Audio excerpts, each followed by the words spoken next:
Hello and welcome to the Route 1 Show, the podcast bringing you all the latest football action from West Yorkshire and beyond. I'm Stephen Brown, and with me in the studio is Tim Feather. Hi, Tim. Hello. And Alex Spivey. Hi, Alex. You all right, Steve?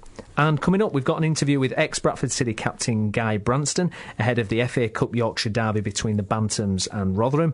We'll have updates for all our teams here, including Leeds United, Huddersfield Town, Halifax, Bradford Park Avenue and Guiseley. And the pod will also preview this week's Premiership games.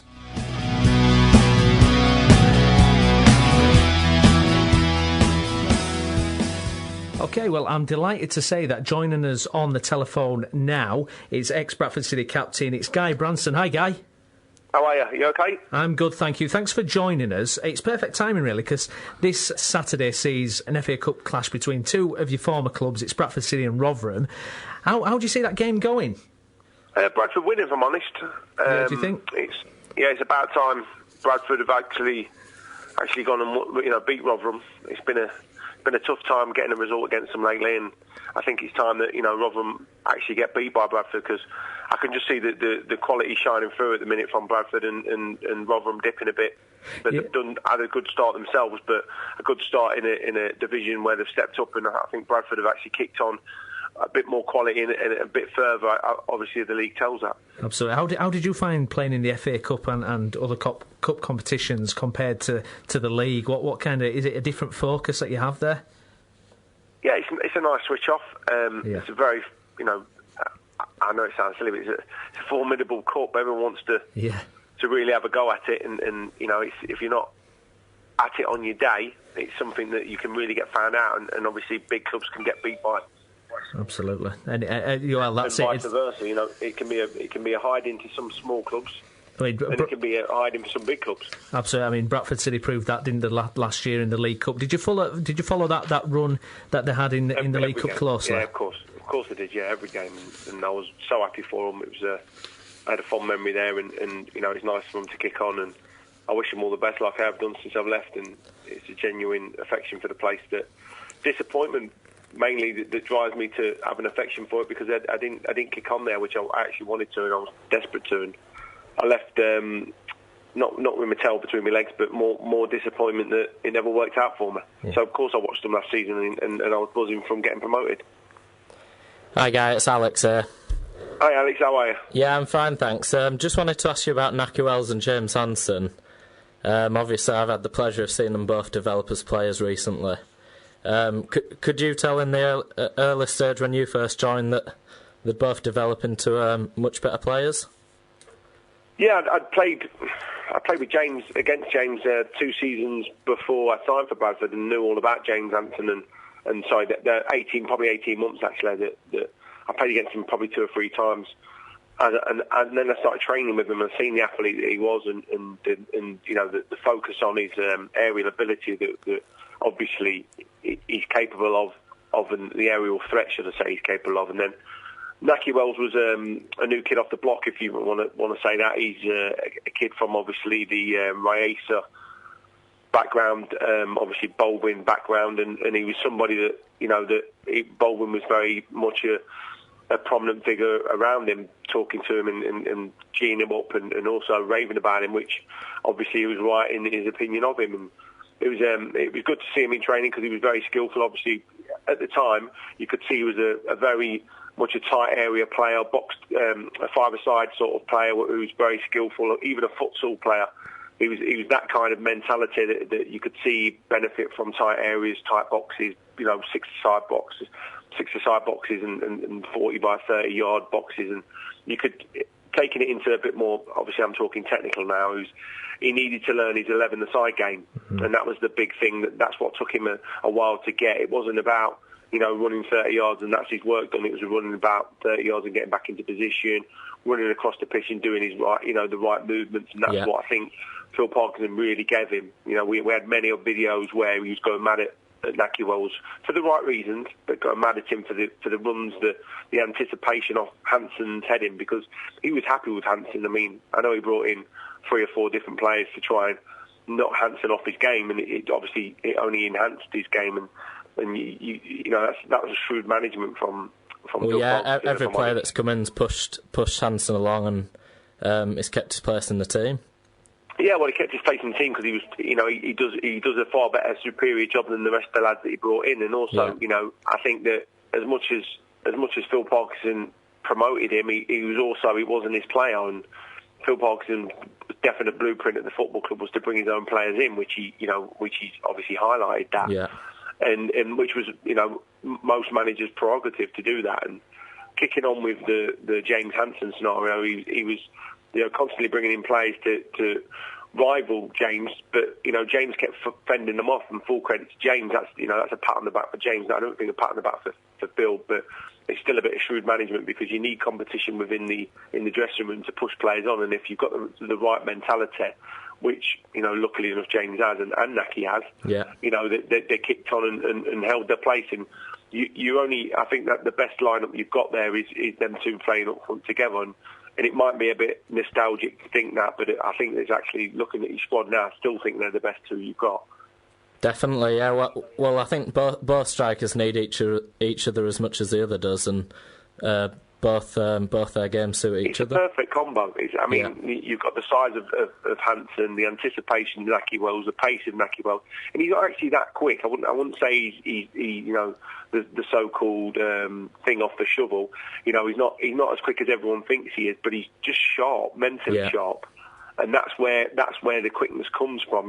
Have him over 40, 50 metres, and he hasn't got the power in his legs to sustain the pace that everyone thinks he has. But I tell you what he has got is a football brain, like I said to you, a tight area football brain. And if he's 30 yards away from goal, that's his ideal scenario to run onto, to break people down, to run into gaps where you don't want him to as a defender. And that's where he gets the flick-ons and reads the flick-ons from Hansen. Well, it's scored nearly half a dozen goals just by defenders heading it past the keeper, I think, in the last 2 or 3 years.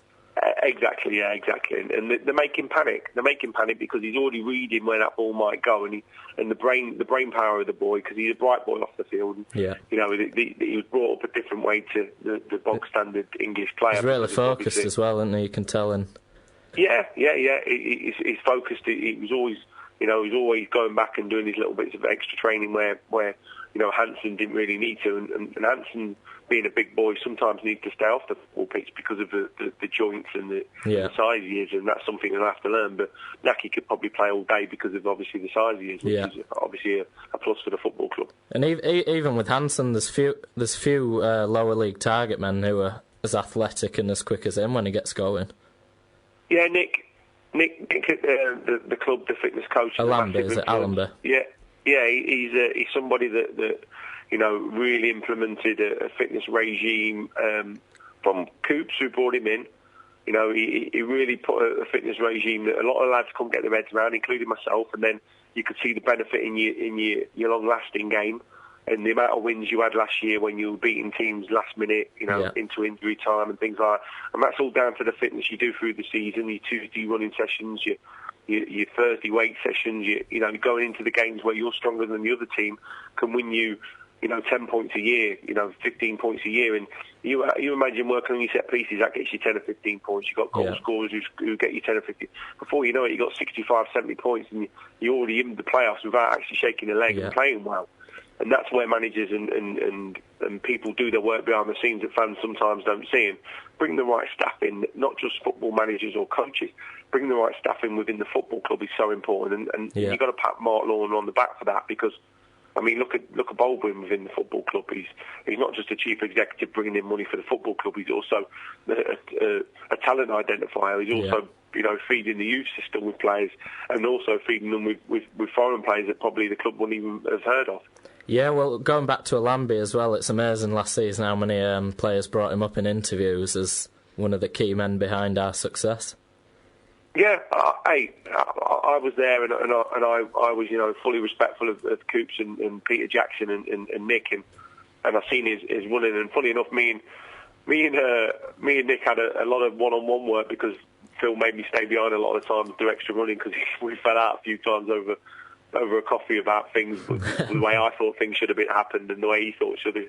So I did a lot more running than most people, and a lot more sessions than most people. So that's the side of football that, again, I don't see. But it's not. It's part of the business. You fall out with a gaffer and you expect to be ran in the afternoons, and that's what happened to me. And that's why I got to know Nick a lot more than probably the players did at the time. And I mean his style of training, not personally, but his style of training. His style of training was excellent, and I've probably been the fittest I've ever been at that football club.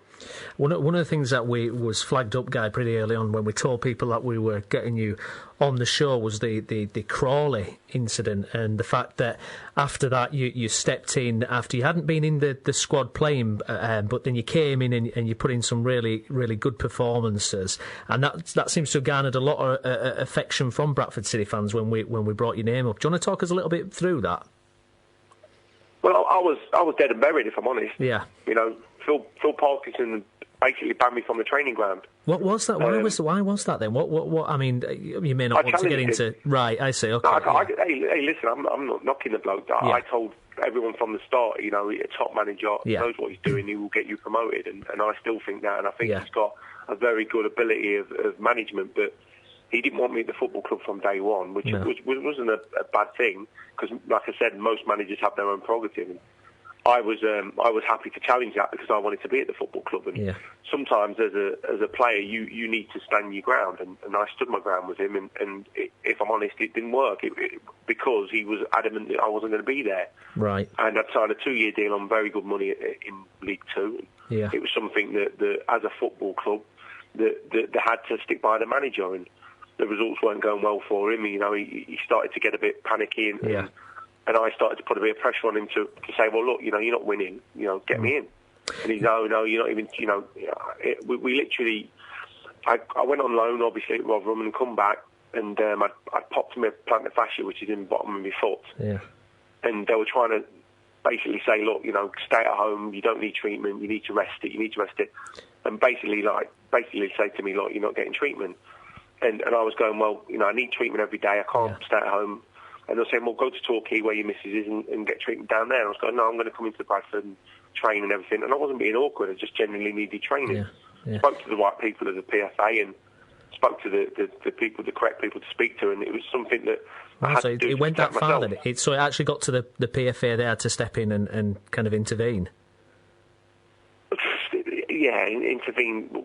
Probably, is that a bit too strong? Intervene. It wasn't a you know. We had a few heated discussions in the office with obviously Phil, and I come back to fitness. I think one incident where we were training up at the school we trained at because the pitches were waterlogged at the training ground, and I just turned up to training as normal, like, because no one had told me any different. And you know, every day I turn up for training, and every day I'm ready to train. And I just got back fit, and I'd done numerous sessions with the physio, so there was that factor that I was back with the first team now, and I turned up with the first team, and he kind of sent me away with the physio again, and I kind of challenged him. I said, look, you know, I'm ready to train now. I shouldn't be with the physio anymore. This is like 10, 15 days I've been doing this now. There's no more, you know, running I need to be doing. And he was going, no, look, I don't need you over here. And I was, you know, I kind of challenged him, which was needed, if I'm honest. Do you see that at lower league level? Because people don't really associate that kind of thing happening at lower league level. I think that's more kind of, you know, the people in the Premiership and that kind of thing. But does that go on a lot more than people realise? What do you mean? Well, players challenging the manager and that kind of thing. If I think I'm being mistreated, I'll challenge any manager. If it's Alex Ferguson going down to, you know, Billy Bob's from the Sunday League team. If I'm being mistreated at a football club, I'll stick up for myself, and that happens. I think a lot of footballers would do that if they're getting mistreated. And when I'm saying mistreated, I'm not talking about, you know, I'm not getting fed properly. No. I'm talking about mistreated within the football club, as in, you know, I need to train and I'm a first team player, and that's what it says on my job title. Yeah. And as a professional footballer, you have a code of conduct to your football players at that league club, that they have to treat you in a certain way. Absolutely. And if you're not getting treated in a certain way under the Football League rules, then you can challenge that with no one really having a go at you. So I challenged that, and I asked why I wasn't training with the squad, and he said they didn't want you with the squad. I had to go and train with basically the physio. Now, you can then, if you're honest, really make a point in saying, well, the physio isn't a licensed coach. And that's something that, again, you know, you can then start to be a real pain in the bum, if you know what I mean. Yeah. And you can say, well, the physio's not a licensed coach, I'm not getting the full training, then you can go to the PFA. You've got to be careful at the end of the day, because I wanted to get back in the side. So, you know, I didn't want to burn my bridges. I didn't want to back with a bloke, but I wanted to train and show him what I could do. And that was the point I was making. So I spoke to him after the event, and he let me train with the first team. That was something that we did, and it was very amicable, very football orientated discussions until I played my first reserve game back after being out for 4 months, and he literally wouldn't let me off the pitch at Chesterfield, and basically told me that I wouldn't be training with the first team. I'd be coming in at 2:00 in the afternoon on my own. Well, I guess... and again, the frustration mounted, and I turned up at 9:30 to turn up for training as normal. And because we were at school, I wasn't allowed in the training ground till 2:00 in the afternoon, which again is something that for me is beyond me, because I couldn't understand the reasons. And then we go back to the original discussion that you spoke about, and we got deeper and deeper into it. And I was basically coming back in the afternoons running with a group of lads, because now I had to put my foot down and say, look, this isn't right. Mark Lawn, this isn't right the way I'm being treated. I need a licensed coach, and I also need a group of lads to train with, so I can get some sort of session in to fulfil my contract as a footballer. Now, if I'd not done that, I believe that I would never have been up to scratch to step into the helm when Crawley, had to fight with obviously Bradford, and that was something that I still look back with a little snigger on my face that I got one over on him. Yeah, because a lot of Bradford City fans got in touch, and that was a big point that they made, that you came in and you performed so admirably. Well, I came to Bradford. Dilly-dallied with my contract. I can only promote Mark Lawn and Baldwin, and that's the reason, because they were good people. And I'm an honest person, and I'll say what I think. And Peter Jackson was someone who was ringing me all summer going, look, we want you here, you're the boy, we want you here. And I'm going, well, I'm coming. But the contract took so long to sort out. I was still obviously signed up to Torquay till my contract runs out, and I can't sign there till July the 1st, and we all understood that. And we all knew that, but the fact was, I'd already told Torquay that I was going to Bradford, that it was starting to draw out. And I came to the pre-season, they'd been back a week early because they had such a dismal season before. I needed an extra couple of weeks, and Nick got me back in and started to run me, and I was a so-called week behind. And I was physically tired from a long season with Torquay, and it took me a long time to get going in that season, if I'm honest. Being 32 and being the season before, because I played for 54 times, I think it was, before. And I dobbed in and out of the team when obviously Parkinson come in, and the change happened quickly, because I don't think Peter Jackson understood the enormity of the second time he'd been at the club. It was a massive feat to take over Bradford at the position they were in, and fair dues to Peter. I loved him to pieces. He was such a nice bloke, and I just didn't think he was. When I got there, I didn't think he understood what was going to happen at the football club if we didn't kick off. And we didn't kick off, did we? We didn't start very well, and obviously he walked out, which was something that he decided to do, and you can only back the board for making that decision quickly and bringing in someone. Well, the chairman Julian Rhodes said at the time Jackson was there at the start of the new season that it was that he was certain that team was going to get relegated. What, the team he'd helped build? Is that what you're saying? When Jackson left after the first month or two, basically Rhodes said that team was going to get relegated. Had you not read that bit? Well, hey, listen, he owns Mr. Men, so he's a successful businessman when it comes to business, but. Football's something else. Hey, listen, don't make him wrong. The way we were going, the way we were playing, we looked stinking. But it's something that I think we're a million miles away. I think you can always talk about Archie Christie, but I'd rather not mention him if I'm honest. It's a waste of space. Well, I think everyone's moved on now. Yeah. And I totally agree with you. He was a waste of space when he was there. So there's no point talking about it. It was something that as a player, going back to the Crawley thing, it was something that as a player you've got to keep yourself fit and professional, and I think that. That's what I did, and that's why I had to stand my ground, because I didn't want to fail at Bradford, and I don't think I failed at Bradford. I went away from Bradford, a happy man, because of how I stood my ground and how I was as a professional footballer. the reason I've had so many clubs, and people always go, oh, he's had loads of clubs. The reason I've had so many clubs is because I'm an honest, upfront person, and people want to bring me in to do a job for them, and whatever time that may be, I go away thinking I've either done a job or haven't done a job, and I'd say 75 to 80% of the places I've been to, probably 75% of the places I've been to, I've done a job for the football club. I've been there and I've put a good shift in, and I've definitely put a shift in because that's all I ever think about doing is working hard every day. Well, I mean, looking at the future now, then, I mean, you're at Plymouth now. What are some of your future ambitions? Maybe after you stop playing. I mean, we know you've currently got your own website going. Do you want to tell us a little bit about that? Yeah, it's helping lads that maybe even been in my situation, training in the afternoons on their own and doing the donkey work that you know, like I said, fans don't always see. It's not a nice place when you're out of the team and fell out with the manager and you know, a new manager comes in and he wants you off the wage, but he can treat you like an absolute muppet. And if I'm honest, that felt like how I was being treated sometimes, but not from the football club, from the management alone. It was unbelievable time when, you know, you're running on your own and you've gone there with all these high hopes, and I'm there within the website. It's a platform to showcase lads' talent, like an advertisement board for footballers, but it hits the football industry rather than just, you know, twos and fro's from different people and different opinions. It's hitting the industry, and even Phil Parkinson, you know, opens his emails from All About Ballers, which is a nice thing to see, because I've got MailChimp and you can read your emails. So you know who's watching.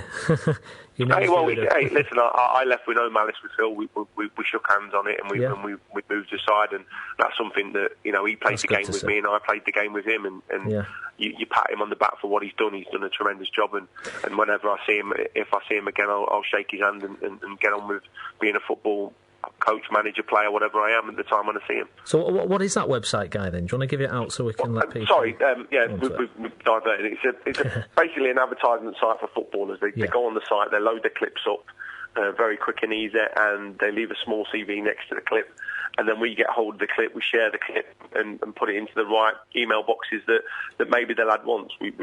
The lad contacts us if he wants to be contacted. It's very much a lad taking control of his career and showcasing himself as a footballer and saying, look, I'm out there, I might be available, I might not be available, but also showcasing his season, the good season he might have, because you can go through a whole season not getting the coverage you deserve. It's always spoke about, you know, your Naki Wells and your James Hampton because they score the goals. But what about the great job the defenders did, and what about the great job the midfielders did and the goalkeepers did? And these are the things where, you know, a successful season can be for 2 or 3 people within the side. Certain people can get in Team of the Year and things like that, but the rest of the team don't get mentioned. And there's a website to help these lads who not getting enough credit for what they think they're doing in the game. It's all levels, top to bottom. What's the name of that website there, Guy? It's allaboutballers.com. Allaboutballers.com. It's on Twitter at allaboutballers.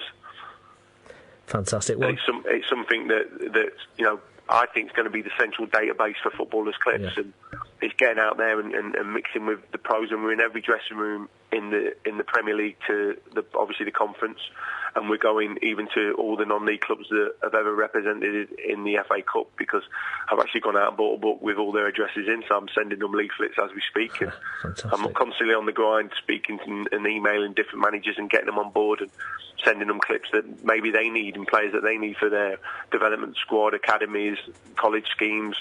You know, I'm even getting lads from America load up to try and get back into England. I've got foreigners loading up and getting on board with the site and getting them into clubs, and the success we've had has been brilliant. Fantastic. Well, Guy, it's been an absolute pleasure to speak to you, and I want to thank you for being so honest about your time at Bradford City as well. I think you've given everyone a really, really good insight as to what happened. I didn't finish the Crawley bit. Oh, yes. Oh, well, yes, you've still got a little bit more. Oh, do you want me to do the Crawley? Yeah, yes, go on, why not? Well, I'm sitting there in the obviously the dressing room, and then I went upstairs and I literally gone down, and all of a sudden I've seen the scrap at the end of the game, and I'm thinking, what? And I actually thought then, I actually thought then that I'm in. Yeah, right. Is that what it's like? It is cutthroat like that. You do, if you see something like that, you think this is my opportunity to get in there. Well, I couldn't see any way out for Bradford to not put me in involved. Yeah. And that was it. Honestly, that was it. And I texted not Phil Parkinson. I texted Steve Parkin. Right. And I says, "You need me in the morning, don't you?" Guy, just one more thing. All those punches thrown, and Steve Evans wasn't anywhere near it.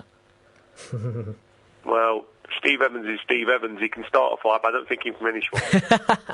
I like that. That's good. We'll see on Saturday. We'll see on Saturday. Yeah, well, I don't think he's that bothered about crowd violence either, as in like shouting at him in abuse. You know, he's somebody that starts a rile a crowd up, and he loves to be hated. But tell me, Pat, he always beats us as well.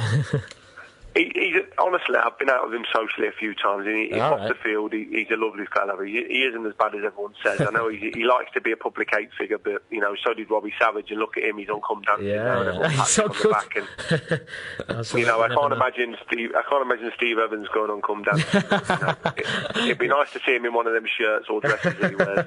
That would be good, wouldn't it? Doing the samba. There we go. Yeah. Lovely. Well, Guy, we're going to have to let you go, but it's been an absolute pleasure. Thanks very much for coming on. Anytime, mate.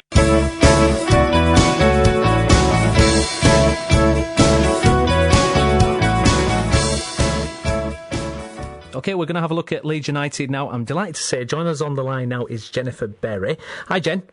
Hello, good evening. A brand new Leeds United correspondent. How does that sound? Is that OK? Very glamorous. Yeah, that's right. So we'll start with the Yeovil match. It was a pretty solid win in the end, if a little bit uninspiring in the first half. Yeah, I think it was sort of a must-win. I think everybody sort of looks at Yeovil and goes, oh, well, you know, they're old Yeovil and we've got to really be beating them. And I think after the performance against Birmingham, at least at home, we were sort of confident of doing that. Leeds' last away game against Huddersfield Town, you were at the game. What did you make of it? Typical Leeds v Huddersfield game, really. Leeds losing. I didn't think, you know, I thought Huddersfield were all right. I think we made them sort of look better than they actually are. No disrespect to them, I genuinely think that's how it was. They just sort of took the chances, and I mean, we missed that 2 sitters. I mean, that Luke Murphy miss, you know, about 6 yards. That'll haunt me for a long time. I was like right behind the goal for that. So it was such a good move as well, wasn't it? I mean, it was almost like Arsenal against Norwich at one point. It's incredible. I wouldn't go that far, but yeah, it was impressive, and I think a lot of that sort of. It was in the whole game. You know, there were some really good passing moves, and you can sort of see that.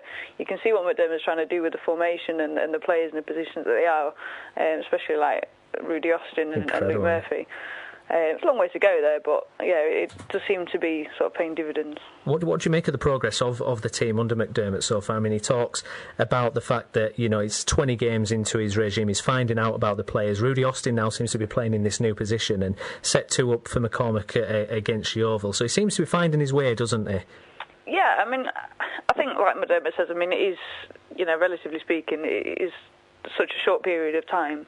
I mean, it does seem kind of quite a lot longer than that, but he is still finding out about his players. I mean, arguably, there are a lot of them, he probably doesn't know what best positions, what they are for them. You know, there's not the formation. It's like we have played well in certain games under it, but in other games we've just looked completely out of it. And I think there's a lot of work still to be done there. But I mean, this whole season was always going to be a work in progress. It was never going to be right. We're going to go and win the league. We're going to trounce everybody along the way.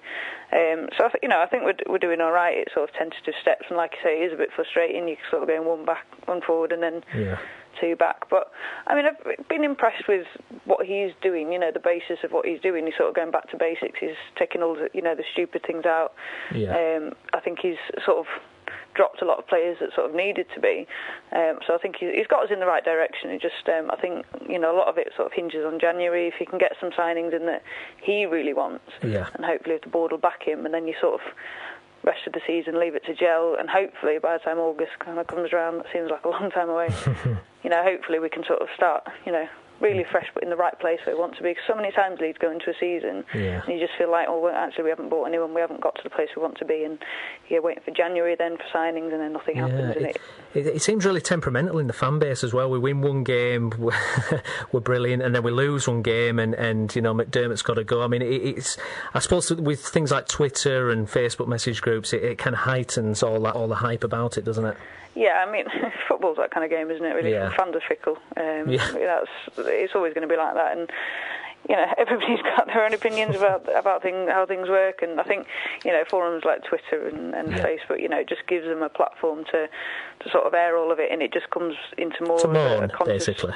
Yeah, basically. Yeah. And that's fair. I mean, I think it's sort of healthy to have that sort of discussion. I mean, I've met some fantastic people through those kind of mediums, discussing the game, but on the other side of it, it does kind of sometimes just goes into massive overreaction. Yeah. And the problem is Leeds fans, it's like we are a big club, and people do expect a lot, but people have sort of got to rein that in. We've had a lot of sort of turmoil, a lot of upheaval, and a lot of sort of rebuilding. It kind of seems like you're going back to rebuilding every single season. Yeah, but because obviously Warnock came in and he was the guy with the 8 promotions, or 7, I think 7 or 8, wasn't it? And we thought, could this guy do it? But McDermott's very different character from Warnock, and I don't know if you saw it, Jen, the Footballers Football show on Sky, where McDermott was asked about scouting, and he admitted that Leeds don't actually have a scouting system, which kind of astonished me, really. I don't know how a club like Leeds, that size, cannot have a scouting system. Is it systematic of the Bates regime, or is it just poor management previously? I think it's a combination of both of those. I think also, Chuck Neil Warnock's sort of philosophy, and I use the term sort of loosely in that. He was the type of manager that sort of did things at arm's length. If you think he spent sort of 70% of the week in Cornwall, I think that sort of says it all, and I think there was a lot of pressure on his coaches to do the job up here, and him for sort of to swan in on match day and sort of do it. And I think that's going back to the point about fans just expecting something. When Warnock did come in, that was the expectation. That was the expectation that Warnock kind of brought himself. He was obviously very confident about his ability, and he sort of he managed to convince us all that, and to be fair, he had the history, and he sort of backed it up and said, well, I've done it before and I can do it again. And we all bought into that, and I think we sort of got carried away with that, and under a lot of the sort of the whole Bates regime, I think there wasn't as much of a tendency for fans to actually question what was going on, and we didn't, Bates never sort of said anything about the club, and a lot of people were sort of, there was no access to it. So from our point of view, we just didn't see anything. We just didn't know all this stuff. Some people were asking the questions, but they just weren't getting any answers. And I think it's only now that we see what McDermott's actually doing that we realise how bad it was before. And frankly, it was terrible. Yeah, absolutely. I mean, one thing that Leeds have always relied on is producing their own players. And again, we're seeing that tremendous work being done by Redfern and co. I mean, like Mowat this year. I mean, he's been a revelation, hasn't he? Yeah, he's been fantastic, and like you say, it's something Leeds have always done. I think they'll always continue to do.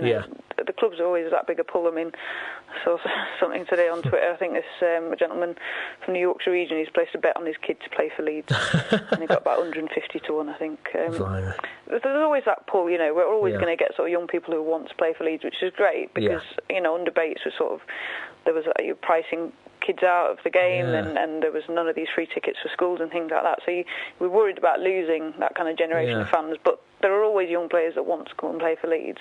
So I think we'll always be able to have that, and at least with the proper sort of coaching system in place that McDermott has, and then using his expertise as a former scout to sort of bring in sort of talent, I think that would be the good mix that Leeds need. Absolutely. And in terms of JFH, then the new owners, what do you make of how they've done so far and the changes they've implemented? Yeah, I think they've done all right.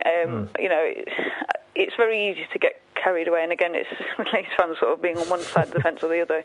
It's either GFH out or they're amazing and they're brilliant and best thing ever. I think they still have to be cautious about sort of what they're in the club for. There's always that investment question. I think the fact is that, in my opinion anyway, that they don't have any money, and they're sort of looking at investment elsewhere, and it's what they can bring in, and it's the motives of people that they are bringing in. I think from a footballing point of view and a sort of PR point of view, they have done extremely well. I mean, they've hired the right people to sort of get Leeds back in the sort of community census. Leeds was just the council, especially. I mean, Bates alienated the council, pretty much from day one. Yeah. So to get sort of the city sort of back together, and they've all the United. Yeah, I have to get them back on the side really, because there were a lot of small businesses that suffered, and there was a lot of fallout from what happened, wasn't there, during that era? Yeah, I mean, like I say, he alienated so many people, and people just didn't want to do business with him. That was, that was just a reflection of the type of businessman and person that he was. People just didn't want to get involved, and that was totally understandable. But that is one thing that I really would commend GFH for is getting that link back with the community, and things like getting the club shop back, and even little things like getting the strip back into high street stores. It's getting people thinking about Leeds again. It's getting the kids involved. It's getting people want to support the club again. I mean, now, in the last sort of 18 months or so, the amount of Leeds shirts that you see around the city it's gone up so much, and then the amount of, sort of Liverpool, Man U, Chelsea shirts is pretty much gone away from what you can see, and it's a huge part. I think a lot of people didn't really think about that before, it's the little things, isn't it?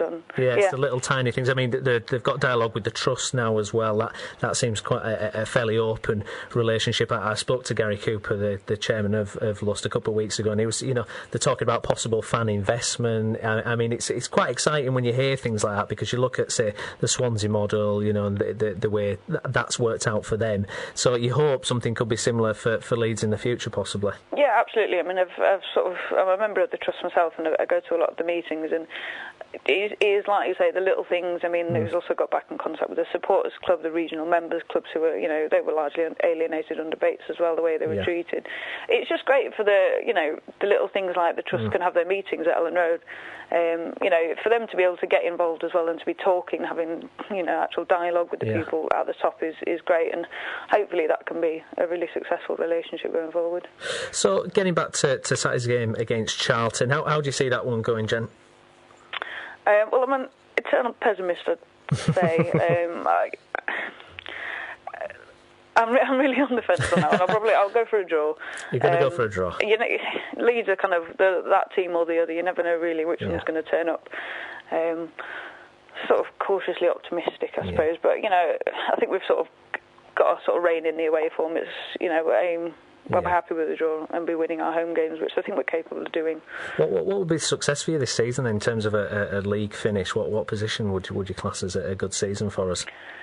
To be honest, I think the only way you can really sort of class a good season is sort of playoffs and above. I think a good season for Leeds is finishing with a squad that McDermott's comfortable with, is happy with, that he can sort of change and get the best out of, have the right sort of depth, and that he can be confident in going into next season. I think position is sort of, as long as we don't get relegated, it's largely sort of unimportant to me. I think in terms of finishing higher up, I don't know if it's the same as Premier League. You get more prize money for finishing higher up. I think that's probably the only thing that I'd really think about in terms of where we finish in the league. I don't think it's that important. It's more about the rebuilding. It's more about getting in sort of position for next season.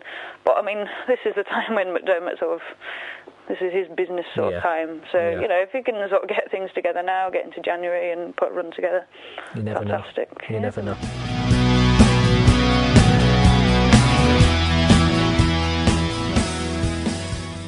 OK, we're going to have a look at Huddersfield Town now. I'm delighted to say we've got the Huddersfield Examiner's Doug Thompson on the line. Hi, Doug.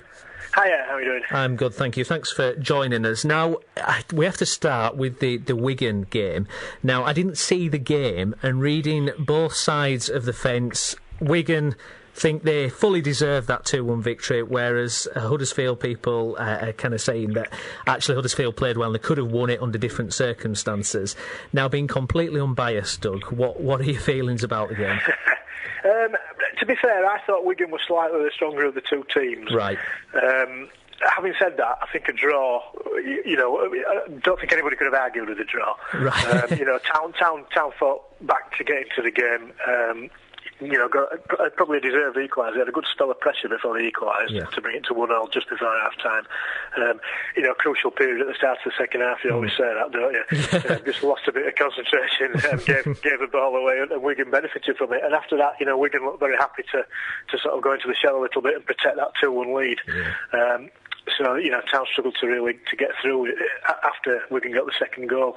I think probably on balance Wigan were just the stronger of the two teams, but it wasn't a disastrous performance by Town by any means, no. No. What do you think of this run of form? I mean, they beat Leeds last week, but apart from that, it's been more kind of draws and losses than anything else at the moment. How long before it starts to affect the way they play? Because they're still playing good football at Town, but how long before that changes if they don't start to pick up those victories? I think they'll stick with the way that they're playing, to be fair. Yeah. I mean, I know we keep saying that they're playing quite well. Clearly, you can't go on playing quite well but not getting points. Yeah. Something has to happen, a bit of a tipping point. Obviously, you get to January, if the situation's still the same, maybe address that by trying to bring somebody in. Yeah. Sorry, Doug. Yeah, go ahead. I was just going to say, obviously, James Vaughan missing these 3 games has been a fairly major thing, really. You get James Vaughan back fit and firing, and things will start to look a bit different, I think. Having said that, they got the win against Leeds without James Vaughan, interestingly. Yeah. But no sensible person would say you'd want to go into a game without James Vaughan. I think there still is the feeling amongst the fans that that things are better this season than they were last season, and without being complacent, I think there's more confidence that they can avoid being dragged into a relegation battle this time. Absolutely. Hi, Doug. Alex here. Hiya. Yeah, all right. I just wanted to ask about. Obviously, there's been some issues with Adam Clayton and Martin Patterson. Just wondering what the latest on that was. Yeah, I mean, basically, it's just dragging on, really. Patterson's out with basically a hand injury, which obviously, if you believe the rumours, was sustained in a training ground bust-up. Now, wink, nudge, nudge. Yeah, we've all heard the rumours, and everybody's got their own opinion on whether they're true or not. But a lot of things in that theory seem to fall into place. So it's a hard thing to argue against. It's a brave call, in my view, a brave call by Mark Robbins, to take the line he has, because obviously, we've already talked about James Vaughan being out. You're ruling out 2 more players who are pretty experienced and on the day good players. He's also, left out Anthony Gerrard for the last couple of games. A separate issue, I think, really with Gerrard, more of a form issue. But he's effectively ruled out 3 players as well as James Vaughan, who's suspended. So that's quite a big thing to do. The manager obviously thinks it's an issue that's serious enough, to warrant that kind of response. Absolutely. Again, we'll all wait till January and see what happens then. Whether there may be some movement out of the club as well as in. Put it that way. Absolutely. Now it's Birmingham up next, who are obviously struggling. They've just won 3 games and they're lying in 22nd place. This is a game that Town should see through, shouldn't they? Yeah, you'd certainly hope so. I mean, Birmingham on the day have had some quite good results, haven't they? They got a good win against Millwall. They played really well against Stoke in the Capital One Cup. But having said that, they got pummeled at Leeds last time they came to West Yorkshire. So when Leeds score 4 goals past you, something's up. Well, I wasn't going to say anything like that. But hopefully they'll get a similar kind of outcome on the next visit to West Yorkshire. On paper, it's certainly a game that Town are capable of winning, even without the players that we've just talked about. Obviously factor in the fact that Lee Clark's coming back. He's going to be absolutely desperate to get a result, particularly against Huddersfield. He hasn't done that in the previous 2 attempts he's had. No.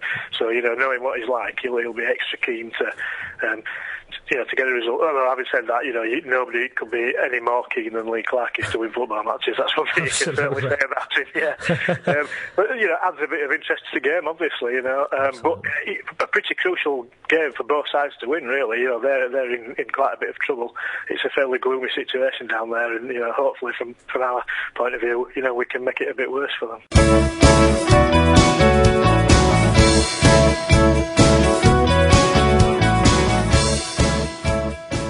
OK, I'm delighted to say joining us on the line now is our Bradford City correspondent. It's Pete Chapman. Hi, Pete. Hi, Stephen. So we'll start with that game against Crewe. What was the fallout from that? What did Parkinson make of what happened there? All he said today was that his intention was to go into the cup game still in the top 6, and they achieved that with the draw at Crewe. Yes. I think when you're on a non-winning run, just picking up a point can sometimes be what you need. It's better than losing. Yeah, absolutely. And looking at the league form, it's not been fantastic recently. What's gone wrong, really, in your opinion? I don't know if anything's actually gone wrong. I think 1 or 2 of the games they got caught completely out and conceded silly goals. Yeah. Against Wolves, you couldn't legislate for when Kenny Jack's brilliant substitution, bringing on Doyle, and when you've got players of that quality, they're basically Premiership players, you're going to get found out at some point. But they were by far the better side. Second half in that game were just unlucky. And again, some of the refereeing decisions have gone against them. But I don't think there's a lot wrong. It's just maybe they haven't got that spark, that piece of creativity. And of course, Naki's been out for 5-6 weeks, came back in the second half against Wolves.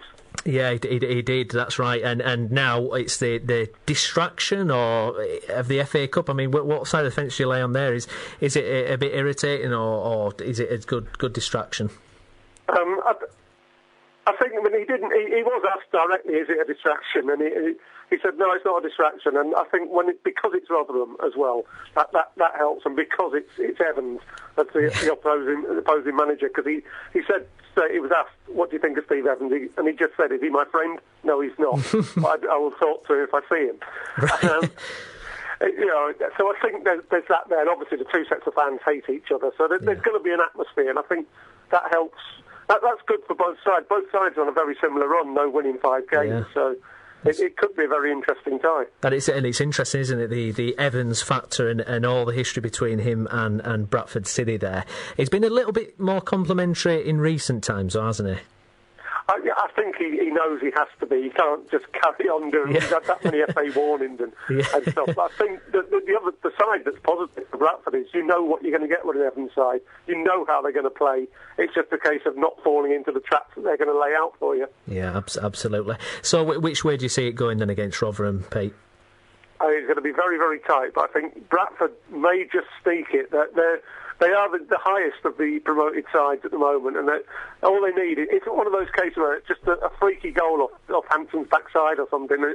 Everything could change, and I can see Bradford winning it. It might have to go to a replay. I hope not, because that clutters up the fixture list. But I can see Bradford winning it. Absolutely. Just a final question, moving to a different subject. What do you make of the O'Neill-Roy Keane partnership for Ireland? It's a strange one, isn't it? And, you can't see Keane being number 2 to anyone. His opinions are that strong. And O'Neill, is he the manager everyone thought he was? He couldn't do Sunderland. He took them as far as he could and then sort of hit the buffers with them. Yeah, absolutely. Yeah, he's not. I think he's kind of lost his touch, hasn't he? Or the game's moved on, hasn't it, from his particular style? I think the game has gone. You hit the nail on the head there. Plus, the Republic, their golden period of players has gone. Yeah. Who is there? True. Really now.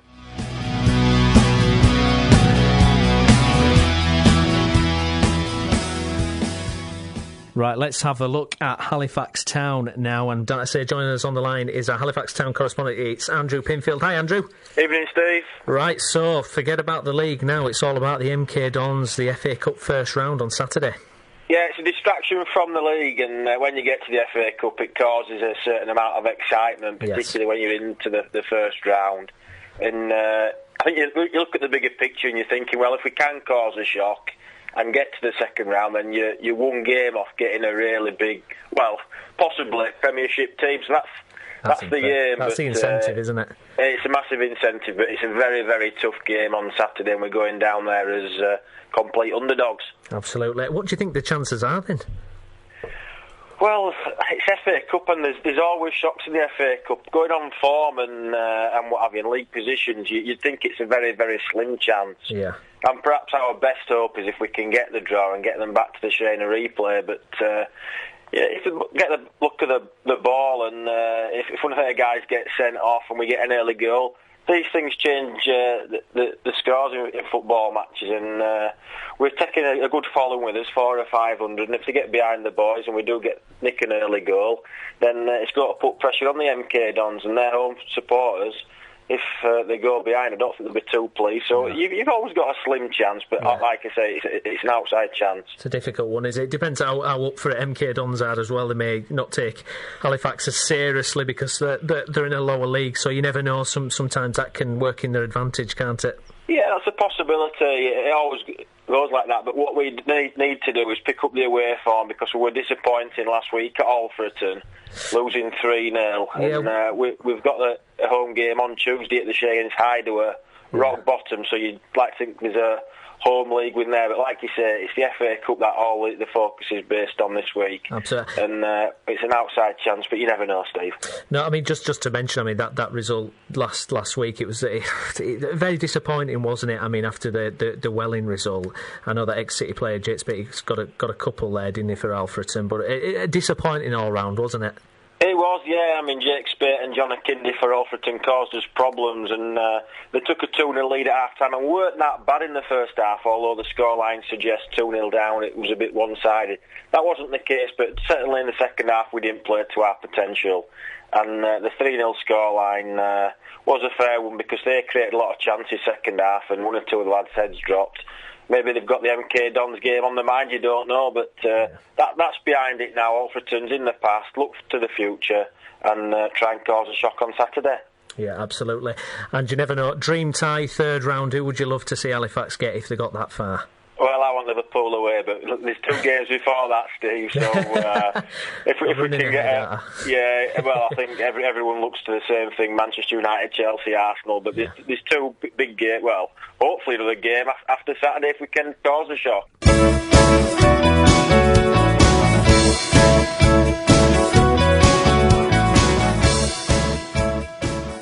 OK, well, I'm delighted to say that joining us on the line now is our Bradford Park Avenue correspondent. It's Chris Bell. Hi, Chris.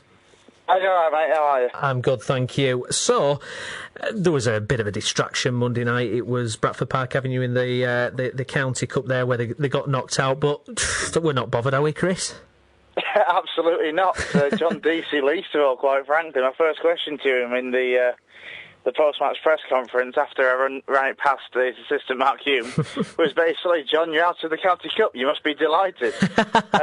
To which he pretty much was, to the extent where whilst he was talking through, giving players a run out, and giving some of the squaddies a chance, he alluded to the fact that basically he seemed to think that even had Park Avenue have won, they would have been kicked out of the competition for fielding an eligible player.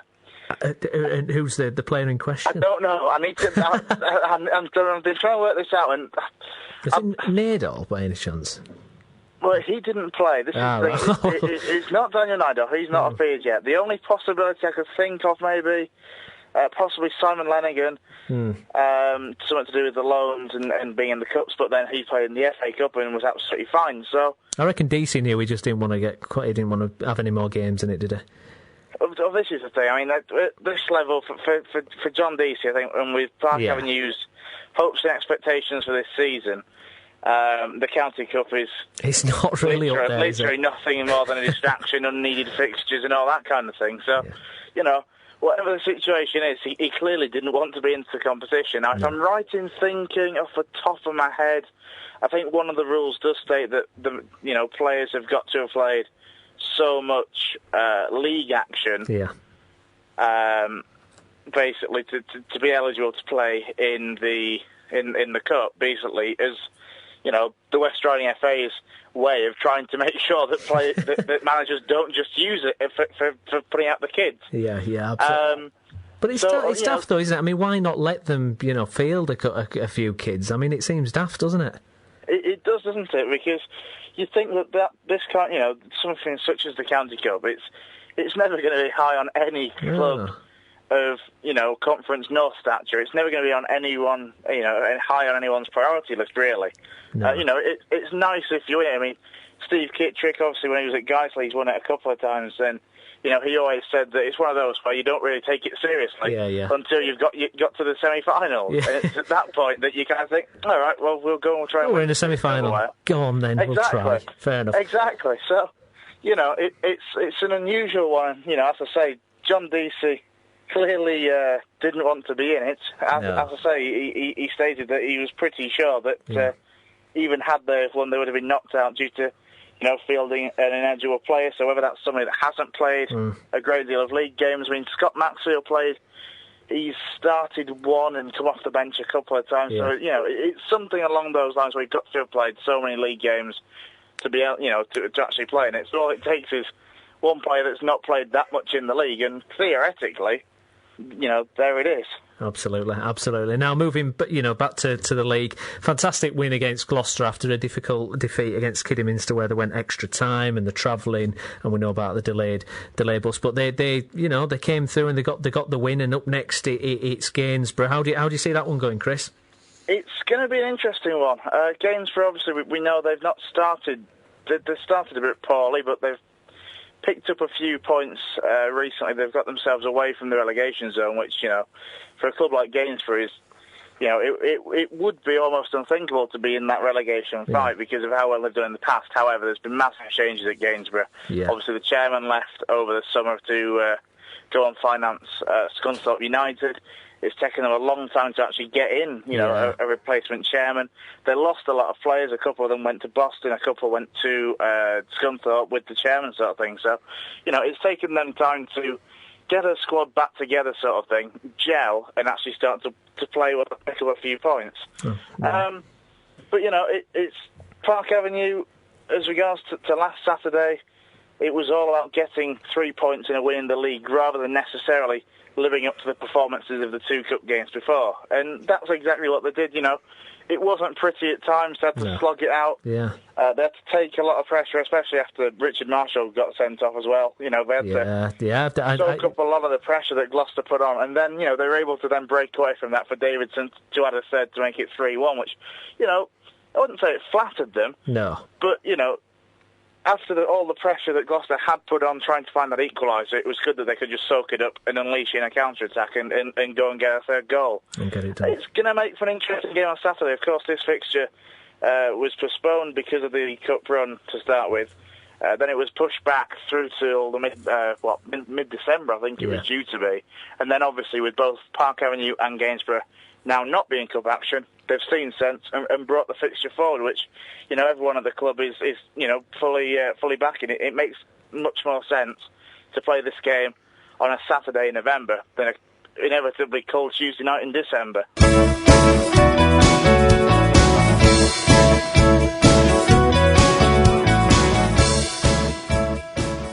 OK, we're having a look at Guiseley now, and I'm delighted to say Colin Robertson's on the line. Hi, Colin. Hi, Stephen. How are you doing, mate? I'm good. OK, so second consecutive win, this time against Barrow. It's all looking rosy all of a sudden, Colin. What's changed? What's happened? Well, I don't know if rosy is the word. Saturday was certainly a hard-fought game. Barrow have been struggling this season, and so they were a team that we really needed to get 3 points off, and really went a goal behind and then scored late on in the first half, just before the break, and Alex Johnson getting on the score sheet. And then we left it right till the very, very end before Louis Swain cropped up with the winner. So, yeah, it was tough. It was hard. But it's about time, guys, he got two wins under the belt. Swain's doing okay, isn't he? Yeah, he came off the bench. Him and Craig Hobson combining very well, actually, late on in the game. I think he'll find that he'll be sort of mixed up with the attacking players that we have. So, yeah, I think he did well again. Once again, impressed me once again. And also Danny Forrest, what did you make of his impact? Yeah, still working his way back into the side. He also played on Tuesday night when we played against the Halifax Town in the County Cup, and he's making his way back into the team, and caused some problems in the first half. Had a wonderful drive on Saturday from about 25 yards out that just at the top of the crossbar and went over. So he could have marked his return with a goal. Absolutely. And up next, it's Leamington. What are your thoughts on that one? Oh, it's going to be another tough one, actually. Each time the games come up, they're not having a great start to the season. It's the first time that the Lions have travelled down that far to Leamington. I think it's the first ever trip, in fact, to Leamington. It'd be a very difficult one. Teams in and around that bottom half are pretty much condensed. There's no great gap yet. I think a third straight win would be a fantastic marker in the league. But it'll be tough. A draw wouldn't be a bad result, but I'm hoping I'll come back with a 3. Lovely. Just final question, but leading from that point, because I heard your interview with Mark Bauer after the Barrow game, and what's the feeling? What's him? He seems more positive now, or because it was a really tough start, we've got to say, but obviously he must be delighted now, back-to-back wins. Yeah, he's obviously pleased to be getting the wins in, and obviously from his perspective it was 3 with the win at Ossett on Tuesday night. I don't think that quite counts. He's really delighted, and I think to finally have broken the duck. And 3 unbeaten in 3 in the league, 1 in the county cup, so that's 4 unbeaten. I think it's lifted the mood, and football's such a confidence game. Absolutely. I think it just changes the perspective a lot. Big shout out as well to our academy this week. They went to Bury in the first round of the FA Youth Cup. Yes. Got beaten, but we covered it last night on Guiseley FC Radio, and they put up a really good performance, and a couple of lads there looked like they're real prospects, going forward. And it was 6-2 to Bury, but it could have, believe it or not, it could really have been closer than that. But the future's bright for Guiseley. Yeah, I mean, that's only the second year of the academy in its history, and the first round proper of the FA Youth Cup is no mean feat. Absolutely not. You mentioned the guys are people can follow on Twitter, can't they? And then they'll get links to the games and things. Yeah, absolutely. Follow us at Guiseley Radio or the Guiseley main site, and you can follow that, or indeed the Guiseley Academy site on their own Twitter. There's so many Twitter links. I can't keep Who's running all these Twitter accounts? Is it you, Colin? No idea. It's a new one on me. Some elves somewhere, isn't there, working very hard in the middle of the night, I think. Colin, absolute pleasure. Thanks a lot, mate. Yeah, cheers, Dave.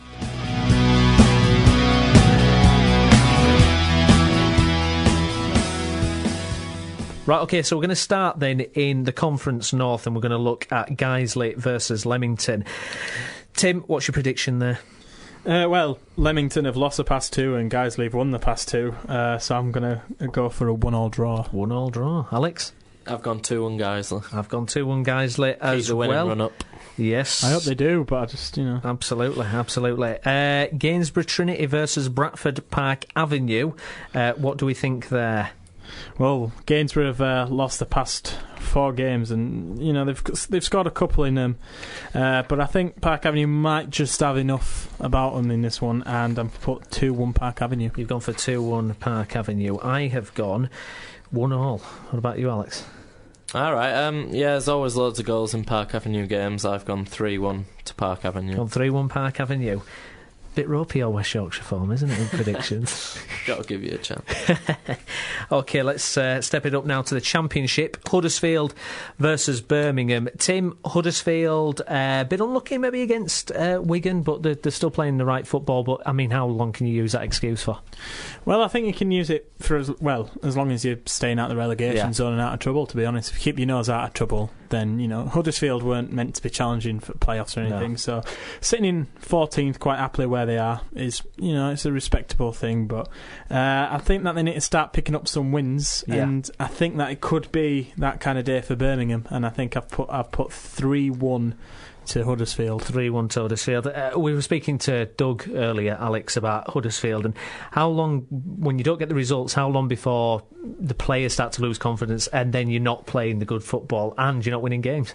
Yeah, I think we touched on it last week. It was a similar start under Grayson when they started well, and then he had a really long, poor run, which saw him leave the club.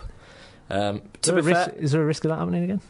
There is a risk, but I don't know. I think I've got a bit more confidence in them this time. They've got more experience of the league. Yeah. And to be fair, the last 3 defeats, they've scored in them all, and it's been against Watford, Leicester and Wigan.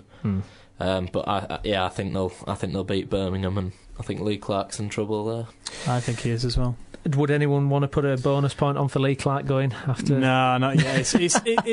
It's only had a run of 4 poor games. I mean, it was only 5 weeks ago that he beat Millwall 4-0. Yeah, so I won't go as far as to say yet, but how bad do you have to be to lose 4-0 to Leeds?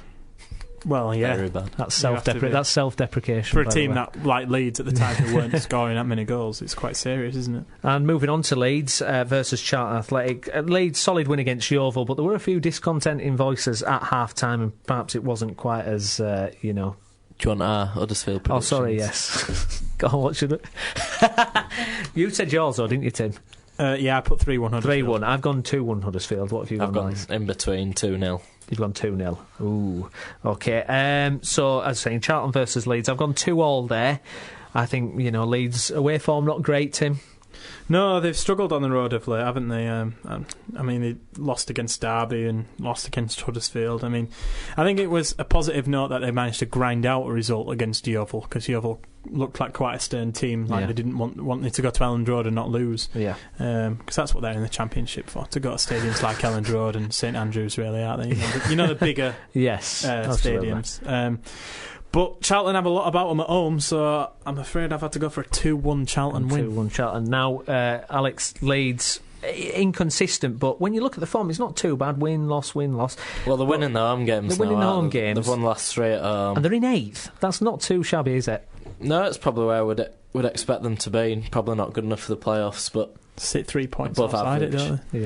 Yeah. I think Charlton have drawn the last 3 at home, so I'm going for a draw. You're going for a draw? What score? I've gone for 1-1.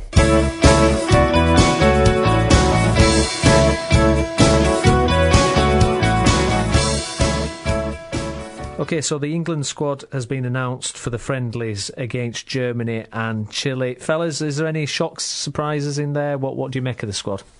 Well, I find it shows how desperate we are when we start to, going for 3 Southampton players. No disrespect to them, they're all really, really good players, but it seems like now we put a run of 4 or 5 good performances together in Premier League, suddenly you're England material, really, aren't you? You're getting thrown straight in there. So, do you agree with that, or do you think Southampton flying in the league? Does it seem fit that if they've got English players that are playing well, you'd pick them?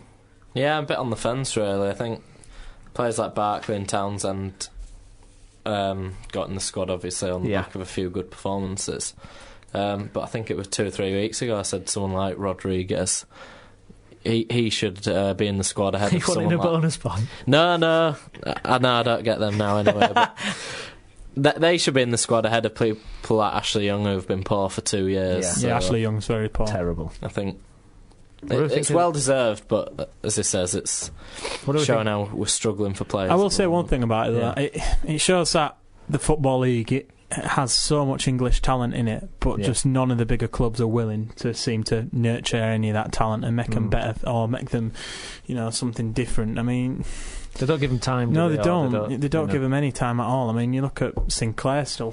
Well, I've not even seen him at Man City. I think if he wants to further his career... West Brom now, isn't he? Is he at West Brom now? He's on loan, isn't he? Yeah. Do you think, though... Right. I always think Sturridge is a perfect example. If he'd just stayed at Man City or Chelsea, he wouldn't have got anywhere near the run of games. But look what happens when you give the guy the run of games. Well, exactly. He did it at Bolton, didn't he? Yeah. Fair play to Hodgson for picking new players as well. Yeah, I'd say that's got to be mentioned as well. Just on the Ashley Young thing, what do we think of that whole diving? Pathetic. Sorry to quote Ray Wilkins there, but absolutely pathetic. Well, I think Moyes slagged him off last time, didn't he? And I think it's strange that he's defended him now, as if to say, I can't follow it up now. They said that he defended him, but I think part of it was he just went, referee made the decision. I think that was David Moyes' stance on it. It was the referee who made it, not anyone else. He didn't go looking for it. But last time Moyes came out and said that he's not going to stand for it, and then the next time he does it, he's backed off a bit and said,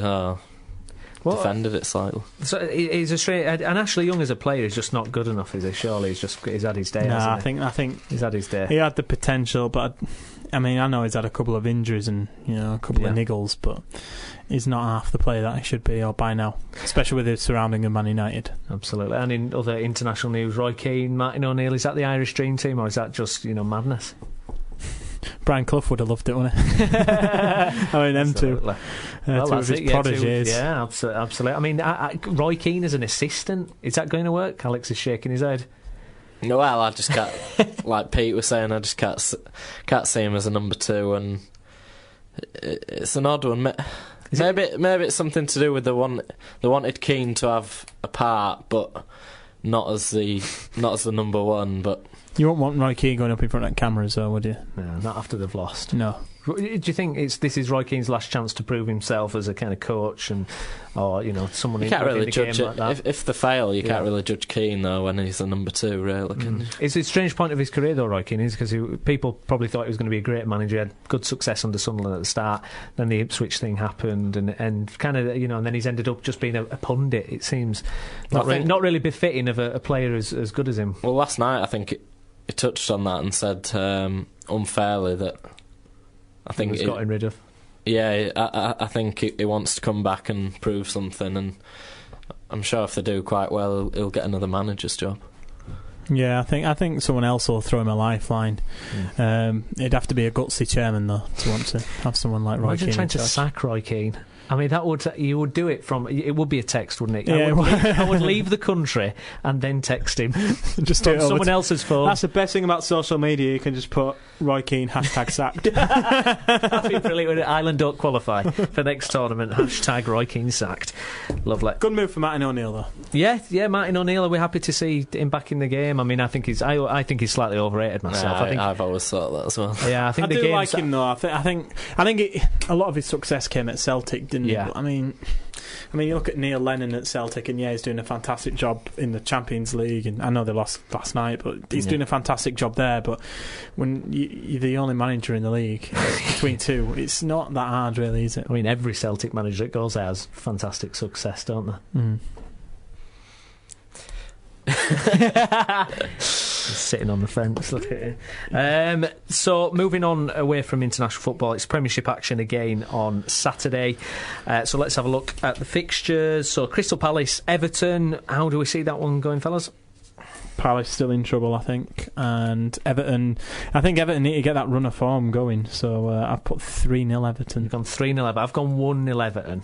Alex, I've gone in between again. I think you like it on that fence today, don't you? What's going on? I think Palace, they desperately need to get a new man in charge, and Everton, I thought they were poor against Tottenham, but I think they'll have enough. I think 2-0 Everton. Was it straight? What did you make of the decision not to play Barkley?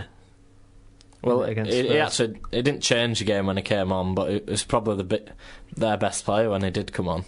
So surely, I think with all the attacking players Tottenham have, I thought, to be fair to Martinez, I thought he got it right, and they stayed in the game as long as they could. And when if they'd have scored in the last 20 minutes when he brought him on, you'd have said it was masterstroke. Yeah, true.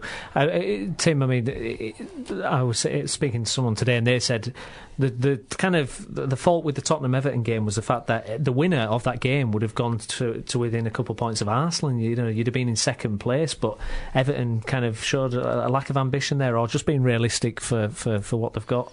Yeah, I think it was probably two teams who didn't really want to lose it, because if either of them would have lost it, they'd have lost pace on the teams that were slightly above them, and for them to realistically, they want to get into Europe, don't they? I mean, someone was talking to Tim Howard about Everton being title challengers and saying that no one talks about them, but obviously I think that's a bit far, but they're doing well enough, aren't they? Absolutely. To be fair, Everton dominated the second half. Yeah, they weren't brilliant, but it was all pretty much Everton's second half. I'll go as far as say they should have had a penalty. They should have had a penalty.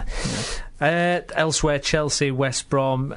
Tim, right, this is your chance to revel in the fact that Newcastle beat Chelsea 3-0. You can read Tim's blog on his thoughts on the Magpies beating Chelsea on our Tumblr page.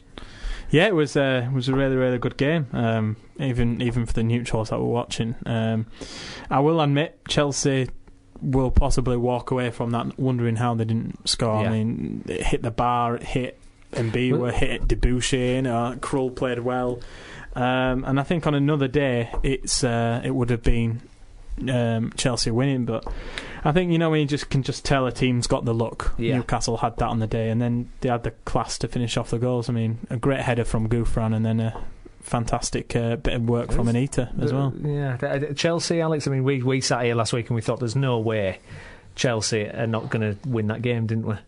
But what happened? They were sluggish though, weren't they? They weren't quite at the races, were they? No. Yeah, but I think 11 mistakes apparently. Yeah, I think compared to Alex's 12. We've read that. No, I think.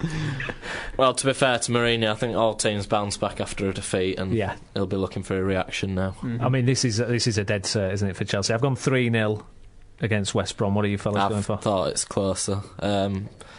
think without Torres, they're still not totally convincing up front. I don't think they play as well without Torres. I've gone 1-0 Chelsea. 1-0 Chelsea, Tim. Well, I've said it before in recent weeks. I said it about the Cardiff game and said about the whole game. Chelsea always make hard work of these teams, and West Brom's a hard-working team. So I have gone 2-1 Chelsea, but I would say that there's 20% of me which thinks that West Brom can get something there. What was that banging then? Oh, that was my pen. Oh, right, okay. That was another window's been smashed then, I thought. Liverpool versus Fulham. Cracking game, Liverpool against Arsenal last week. Arsenal probably had a bit too much class, I guess, for Liverpool in the end. But I thought Liverpool did okay. They started off all right. I've gone for a 2-1 win against Fulham. I don't see any other result other than a Liverpool win in this one, Alex. What do you think? Unfortunately, I missed the Arsenal game coming on from Crewe, but I heard Arsenal were the better team. I think Brendan Rodgers said it as well. I do like Fulham. I like Martin Yol, and I do like the team he's got, but it's not going. It's just they're not very good away, and I think Liverpool, they'll be looking for a reaction after the defeat at Arsenal as well. So I've gone 3-0 Liverpool. 3-0 Liverpool. What about you, Tim? What do you make of Liverpool so far, and what happened last week against Arsenal? I think they were a little bit too open against Arsenal in the first half, and then in the second, when they went to a more 4-4-2 formation by bringing Coutinho on, it kind of just changed the game a little bit, and Liverpool were unlucky not to get a couple of goals in that themselves. But unfortunately for Fulham, they've just been too poor defensively. I mean, attackively, when you look at a team with Berbatov and Bent up front, you think that they're going to be all right, but defensively they're just not, which is why I think it's going to be 4-0 Liverpool. Okay, Southampton and Hull. We've been talking, haven't we, about the fact that Southampton have got England call-ups. What have you gone for? Sorry, Liverpool. 2-1 Liverpool. Okay, look how keen Alex is looking. Somebody's trying to get those points back this week. Is that right? Well, I've got to ask you, Alex, what happened in the predictions last week, mate? Well, I think we touched on it. I think only a couple of away teams scored in the Premier League, so it was one of the most unpredictable weeks, which explains the indifferent results. Right. Lovely. Right, okay, let's have a look. Southampton, Hull, then what are you going for there? Well, Hull keeps surprising me, actually. They're playing really well. Can't see many goals in this. I always praise Southampton, so I'll go for a Saints win, just 1-0. I've gone for exactly the same thing. Southampton 1, Hull City 0. Tim? I think that Hull's luck will eventually run out, and I think I will say this every week until they do. But I've gone 2-0 Southampton. 2-0 Southampton. Aston Villa, Cardiff. This is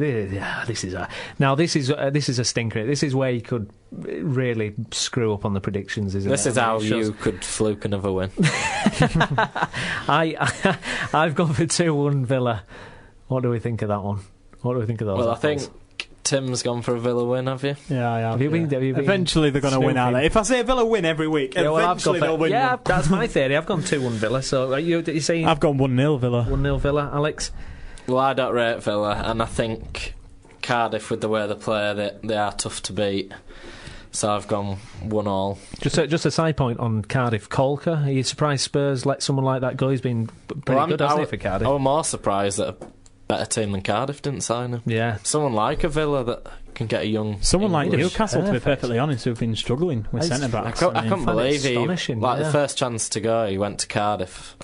Even if Cardiff were the only interested team, you'd have thought just wait a bit and some... But then again, if he has a good season at Cardiff and performs well, and even if they go down, he'll probably get another club. If they stay up, though, they'll be wanting a lot more than 8. And it's another example of an England player not given a chance at a bigger club. Absolutely. But you know what Joe Kinnear said about all them players coming in for Newcastle? I'd love to see Corker at someone like Newcastle. Just because the two centre-backs that they've got is Taylor, Colaccini, and and Williamson. Williamson's not Premier League standard, and B was not Premier League standard.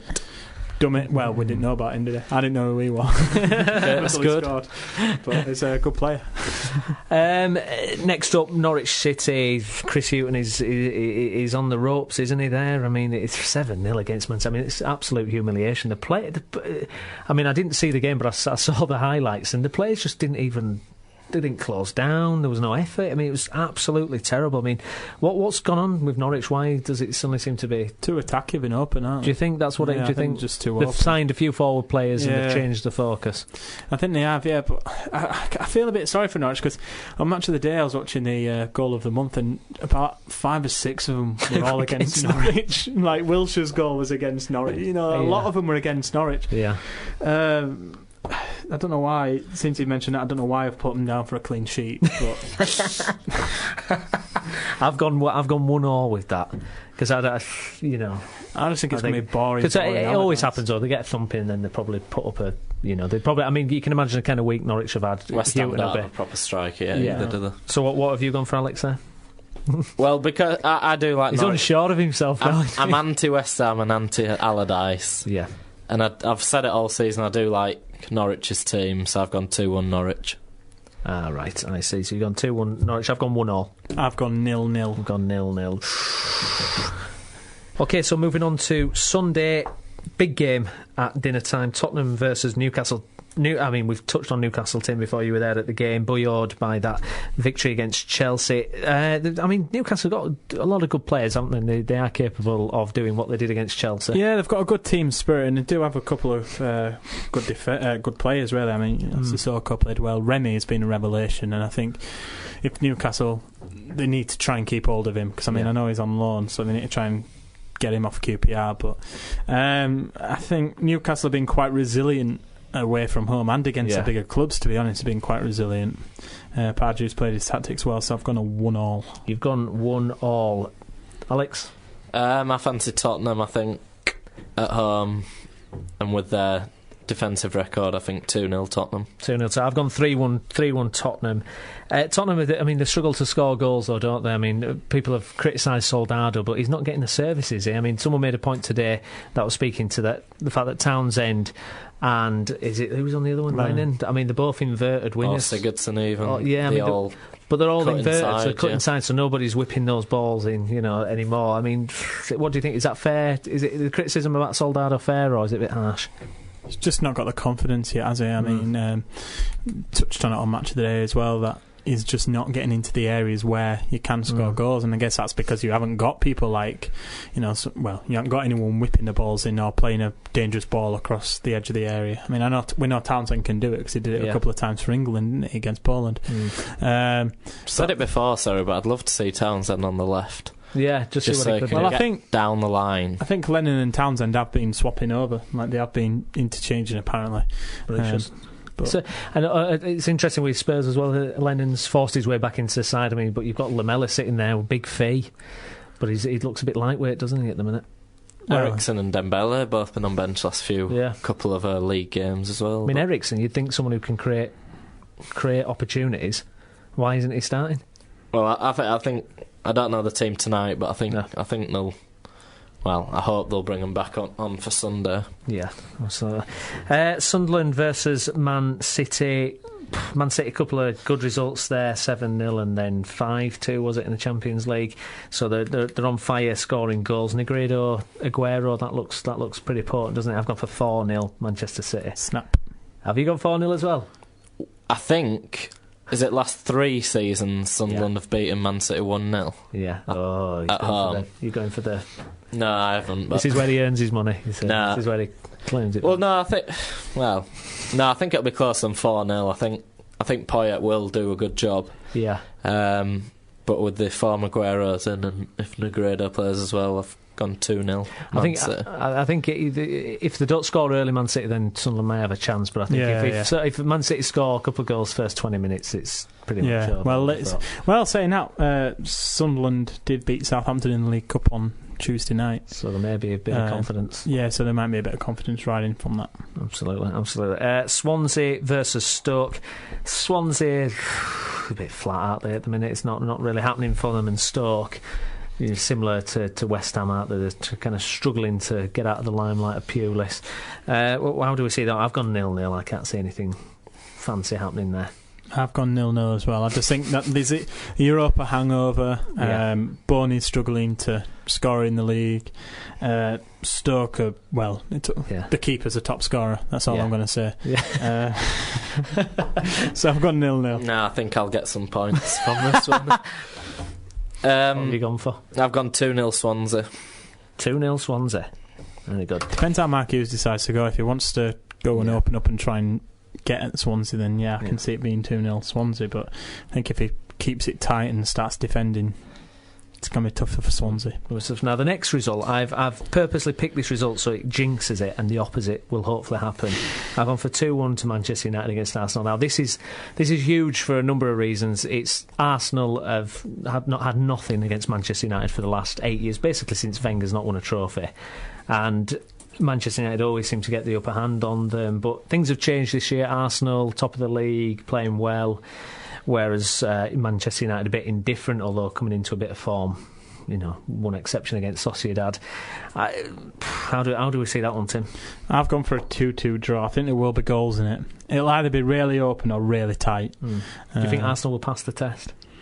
Well, if Arsenal win Man U, or get something against Man U, I think you've got to start thinking about them as title competitors, because people are at the moment just going, no, I don't think they'll keep it up, but to go to Dortmund and put in a performance like they did, I think that proves something about them, that there's a little bit, it's a different team from last year. I mean, I said a tongue-in-cheek comment to an Arsenal fan on Twitter, we beat Bayern away, we beat Dortmund away, and I went, but you lost to City away. Did you get a reply? I didn't know, but it was it Piers Morgan? It was a completely different team, and playing with confidence now.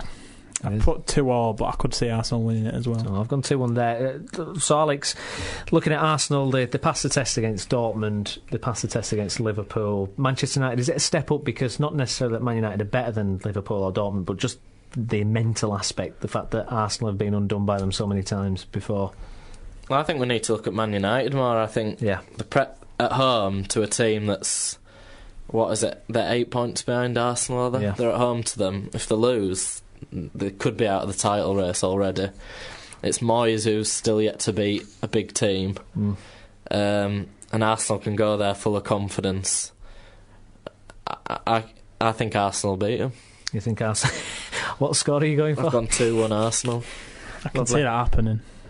Right. I'm not convinced with Man United under Moyes. No, you're not. Keep calm and rely on Ramsey, I think. Right, yeah, absolutely. Ramsey, what do we think of Ramsey this year? It's 11 incredible, isn't it? 17, is it? Fantastic. If you put Ozil at 40 million and you put Fellaini at 28, Ramsey's surely got to be in between that. So, can we just have a quick comment about the prediction table so far? So, this is how the prediction table's going. Alex is top with 6 points. I've got 4.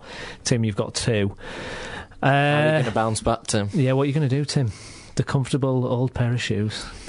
I'm waiting until Christmas when you guys start to tire. When it gets to Christmas and you guys tire, that's the long when I'll game. Start to, I'll come in at the end. The long game.